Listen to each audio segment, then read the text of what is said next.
We asked senior students for their advice as they look back on their college years. Hi, my name is Jamila. I'm from CFAD Advertising Arts. I'm Pat. I'm from CFAD Advertising Arts.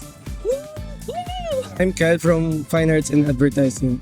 I'm Gishi from College of Fine Arts and Advertising din. Sa mga plates natin, you should always enjoy it. Huwag ka ma-pressure na kailangan mo maging mauno, ganon. Kasi honestly, yung first years ko, yun yung pinakamasaya because it's traditional. Ang advice ko, treat your profs as your clients. Tsaka pag nagbibigay sila ng harsh comments, i-take nyo lang kasi later on, pag naging senior na kayo, maintindihan nyo kung bakit magiging worth it yung mga pinagsasabi nila sa iyo. Siguro wag lang ma-pressure. For me, wag lang ma-pressure sa mga kasabay nyo. Lalo na kung mga first year. Kasi usually, they tend to compare themselves doon sa mga nakakasabay nila and nakakasira siya ng self-esteem din pag ganun. Yun lang. Focus on yourself and your own improvement. Ako, ang advice ko is huwag mag-give up agad-agad. Kasi from my experience, lalo ng first year, ang hirap mag-adjust. Pero eventually, nakita ko din yung kung saan ako magaling.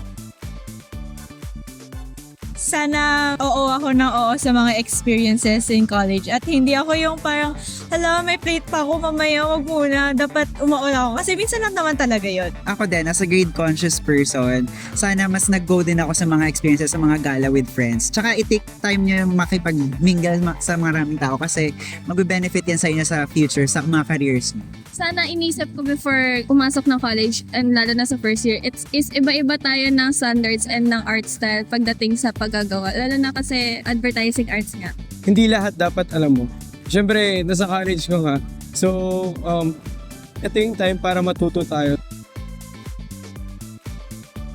For sure, siguro dapat kailangan maging malinis ka, marunong kang makisama, tsaka hindi ka yung negative vibe dun sa room. Kasi syempre lahat kayo college, so may kanya-kanya kayong pinagdadaanan. So please be, parang nag-check ka rin sa kanila and also, hindi mo naman parang nine-negative yung atmosphere nyo. Magtipid and maghanda always pag may mga bagyo kasi very unexpected kung may mga dadating na mga ganon. And usually kasi mahirap kumuha ng, supplies para sa sarili mo, lalo na if suspended kayo dun sa area nyo or mahirap makagano. Gusto ko na maging all out sa plates, sa mga events dito sa USD. Kahit yun, di ako pupunta kasi tinatamad ako. Ngayon, kahit tinatamad ako, punta pa rin ako. Kasi last year ko na to, so end it with a bang. Since last year na nga to, guys, pag last year nyo na, doon nyo ma-experience na sobrang daming free time. Kaya i-enjoy nyo na lahat ng gala, lahat ng inom nyo, lahat ng pupuntahan nyo dito. I-go nyo na. Kasi again, last year nyo na to. Alam nga naman mag-repeater kayo, wag yun. So, last nyo na to, okay. Sulitin nyo every moment. Kung may mga hindi pa kayo nagagawa, gawin nyo na. Lalo na sa mga lower batch. Walang bibigin sa inyo kasi papasa at papasa pa rin kayo. So kung gusto nyo pumunta ng mga orgs, go. Kung gusto nyo mag-varsity, go. And push nyo lang yung sarili nyo kasi yun, wala talaga mawawala sa inyo.